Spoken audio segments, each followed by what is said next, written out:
Whether you are an aunt, uncle, grandparent, even a close family friend, you could be the link that a child needs to staying close to their family while also staying safe.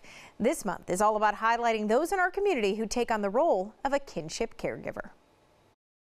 And I'm joined today by Sid Daniels, who's with Franklin County Children's Services, the Associate Director, in fact, of their kinship care. So thanks for joining us, Sid.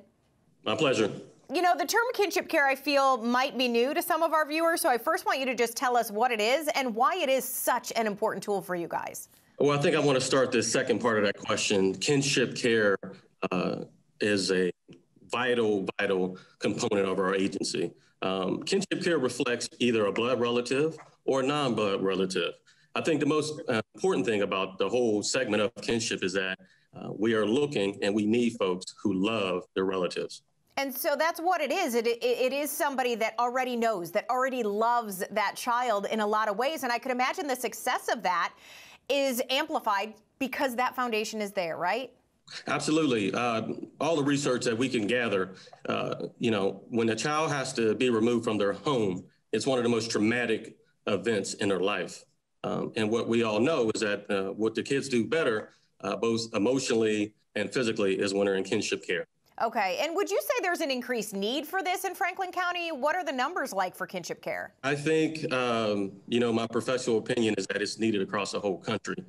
We've done an amazing job the last few years or so with increasing kinship care.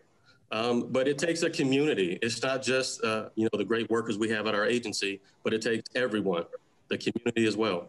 And so how is it that Franklin County really kind of identifies these families where this would be good? Is that always a first option? That is our first option if we're able to locate kinship care. But as you know, we have emergency situations that due to the time of day or the location of a kinship care, it may not always happen initially. But we don't quit and we don't stop. All right, Sid, I'm sure you've heard plenty of success stories. Any that stand out? Wow, you're going to get me emotional. I remember there was I believe they were a sibling group. They were really young too. They were both under 5. And the mother told us about her brother, but she said that, I'm not sure you'll be able to get him because he's getting married. So we kept calling him and calling him. And we finally got him on the phone and we asked our questions. We did our background checks to ensure that that's a safe place for the child to be. And when he came to the office to get his niece and nephew, I actually came out to give him some support, some emergency gift cards. And he had a tuxedo on and his niece and nephew came to the lobby. He broke down in tears. And that was really, because I have small children myself. And it was just great to see that in a tough situation, even when he was getting married in his tuxedo, he came to get his niece and nephew. And that just shows, I'm sure, the kids felt that. You know what I mean? Like everybody around it feels like I am wanted, I am loved. That's what they need in that time.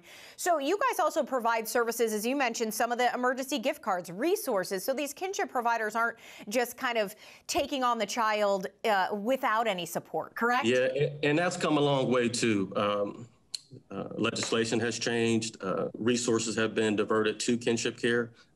And, I've been around this field for a long time. And I remember when I first started, kinship care, they weren't supported like we do today. And that makes me feel really, really good because I'm a kinship product, being raised by a grandmother in east side of Pittsburgh. So it's really means a lot to me, which is one of the reasons why I'm in this department.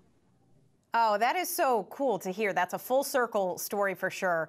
All right, so people want to learn more about kinship care. If they think, maybe I can be a resource for somebody in my family, should they reach out to FCCS? Absolutely. Hopefully, they are aware of what's going on. Sometimes, and then there's certain information we can't share initially at first, just depending on the situation. But if they know that they have a relative in care, they can always reach out and call us. All right. Important to note. Thank you so much, Sid, with the Kinship Care Department of FCCS. Thanks for being here. Absolutely. Thank you.